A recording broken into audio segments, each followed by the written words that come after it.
Hello, and welcome to this video lecture on one of the Asian religions of Hinduism.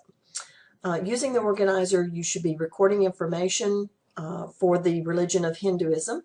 You may pause or replay this video at any time so that you may write the important information. So let's get started.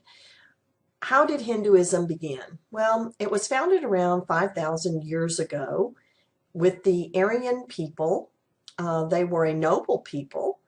And it was their philosophy, their religion, and customs that were formed into the religion of Hinduism.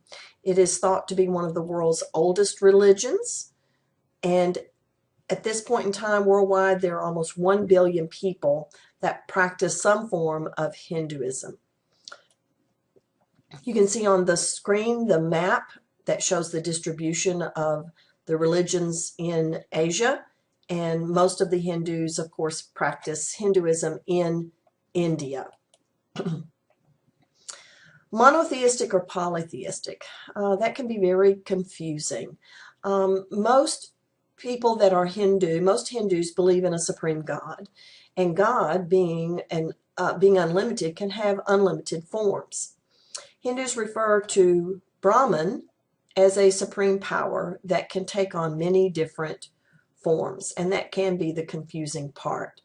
So since they believe in one supreme being, we would classify this as a monotheistic religion. These are some of the different forms of Brahman, as you can see on the screen. There are 3 important forms. Brahma, which is in the upper left-hand corner. Brahma is known as the creator, responsible for the creation. Then there's Vishnu in the bottom left-hand corner. Vishnu is known as the preserver and protector of the universe. And then there's Shiva. Shiva is in the upper right-hand corner, and Shiva was known as the god of destruction. So what do Hindus believe?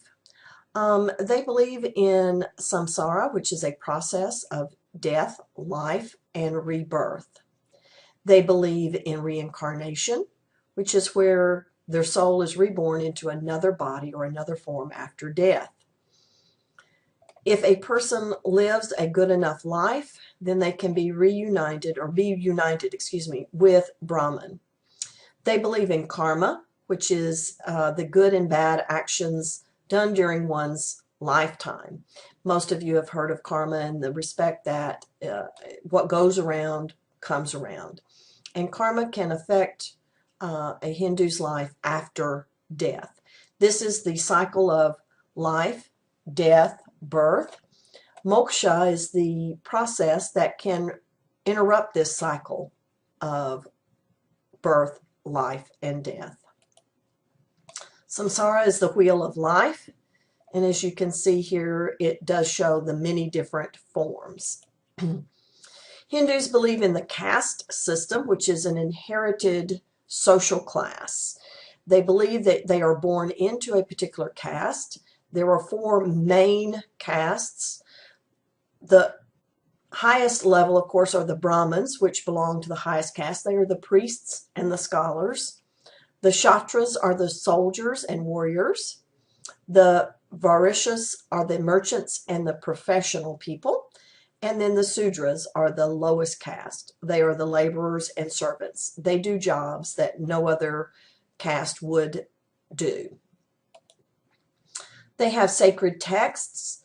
The Suti, which is the oldest, most authoritative sacred text, which consists of the 4 Vedas or truths, myths, rituals, chants. And one of those great stories is Ramayana and the Bhagavad Gita. Holy places. All rivers, especially the Ganges River, is considered a holy place. They believe that the Ganges River falls from the source of Vishnu's feet onto Shiva's head and out from his hair. The water of the Ganges is sacred enough, according to Hindus, to purify all sins. That's why it's so important for Hindus at least once in their lifetime to make a trip to the Ganges River.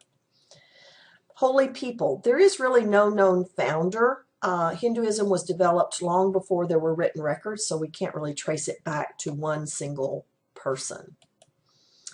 The countries where Hinduism is practiced, of course, you can see according to the map on the screen. India is where the majority of the Hindus live, but they are also, this religion is practiced also in Nepal, Sri Lanka, and Bangladesh. You can see from this screen that the distribution of the Hindus worldwide, obviously there is a concentration of Hindus in India. Hinduism is all about the human experience in preparation for the cycle of birth, death, and rebirth.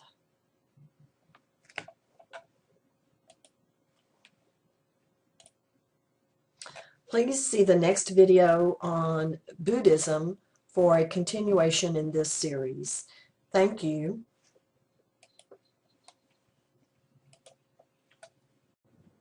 Hello and welcome to Mrs. Moore's video lecture on Buddhism. This is the second in the series of ancient Asian religions. The first was Hinduism. The second one that we're discussing today is Buddhism. So, how did Buddhism begin?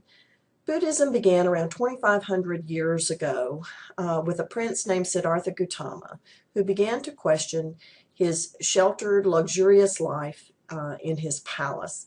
One day he left the palace and saw 4 sights: a sick man, an old man, a dead man, and a monk. These sights were said to have shown him that even a prince cannot escape illness, suffering, and death. The sight of the monk told Siddhartha to leave his life as a prince and become a wandering holy man, seeking the answers to questions like, why must people suffer? What is the cause of suffering? Siddhartha spent many years doing many religious practices such as praying, meditating, and fasting, until he finally understood the basic truths of life. This realization occurred after sitting under a tree in Bodh Gaya, India, for many days in deep meditation. He ultimately gained enlightenment, or nirvana, and was given the title of Buddha, which means enlightened one. Buddhism was founded in India and quickly spread throughout Asia. Monotheistic or polytheistic. Like Hinduism, this can be confusing. And Buddhism is really considered a non-theistic or no worship of gods. They do believe in spirits, but they don't worship them. Buddha was considered only a teacher, not a god. Basic beliefs. Basic beliefs of Buddhists, similar to Hindus. They believe in reincarnation, which is where the soul is reborn into another body or another form after death. And depending on how well they live their life, that can affect their life in their reborn state. Karma is the idea of good and bad actions done during one's life. Again, as I mentioned in the earlier video, karma you are familiar with in the term or in the phrase, what goes around comes around. This is a cycle of birth, life, death, which is sometimes referred to as samsara, and it is the achievement of nirvana, or the state of mind that would break this cycle. So what did Buddha teach? He taught the Four Noble Truths, which consisted of giving up greed and selfishness. To live is to suffer. The cause of suffering is considered selfishness. The solution to this suffering is to eliminate selfishness, thus achieving nirvana, which again is the peaceful state of mind that releases the cycle of rebirth. And it's reached through the Eightfold Path. Again, nirvana is a peaceful state of mind, not the rock group. Achieving nirvana means that you escape from the cycle of rebirth, and it again is reached by following the middle way through the Eightfold Path. The Eightfold Path consists of 8 rules to follow to achieve nirvana. Wisdom, which means the right understanding and right motivation.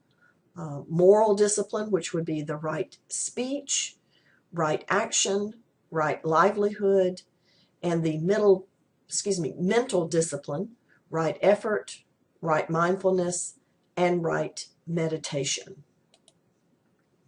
The Eightfold Path is this process by which they believe, Buddhists believe that they can achieve nirvana. So what are some of the Buddhist texts? Sacred texts, the Tripitaka is the earliest collections of Buddhist teachings. And they consist of Buddha's life and his practices and his rules, his sermons. Holy places. The Bodh Gaya in India was believed to be the birthplace of Buddhism. It is where Siddhartha Gautama achieved nirvana and became enlightened, where he was then referred to as Buddha. The founder, of course, is Buddha, the enlightened one, also known as Siddhartha Gautama. So Buddha was born again of the noble caste. He was raised in great luxury to be a king, and he had empathy for the suffering of others at a very early age, and he rejected his life of luxury to seek enlightenment and the solution to all the human suffering that he saw. The spread of Buddhism. Within 2 centuries after the Buddha died, Buddhism began to spread north and east into Asia. By the 13th century, Buddhism had all but disappeared from India. So countries where Buddhism is a major religion. In modern times, you would see Buddhists practicing all around the world. However, there would be a concentration in India, China, Japan, Thailand, Cambodia, Vietnam, and many other Asian countries.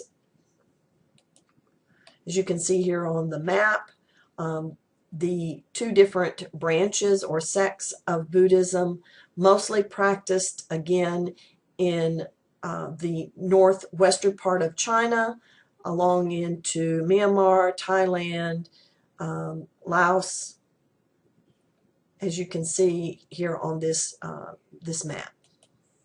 These are some beautiful pictures of a monastery and various temples and places, sacred places of worship in the Buddhist religion.